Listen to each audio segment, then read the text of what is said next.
ওই খাদিজা রাদিয়াল্লাহু তাআলা আনহা একদিন জমিনের মধ্যে পড়ে ছোট বাচ্চার মতো গড়াগড়ি করতেছে আর কাঁদতে আরম্ভ করলো। বিশ্বনবীর কানে যখন যায় খবর পৌঁছলো, বিশ্বনবী আয়েশা জিজ্ঞাসা করলো, খাদিজা তুমি এইভাবে কাঁদতেছো, তার কারণ কি? ও খাদিজা, তোমার কি হয়েছে? অর্থ ধন সম্পদ বিসর্জন দেওয়ার জন্য কাঁদতেছো?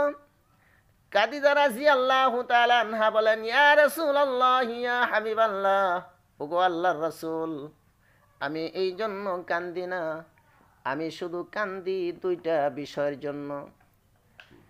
যে দুইটা কথার জন্য আমি কান্দি, ওগো আল্লাহর রাসূল, আপনি যখন ওই মক্কা নগরীতে কলমা দাওয়াত দিতেন, আমি খাদিজা আপনার পাশে দাঁড়াইতাম।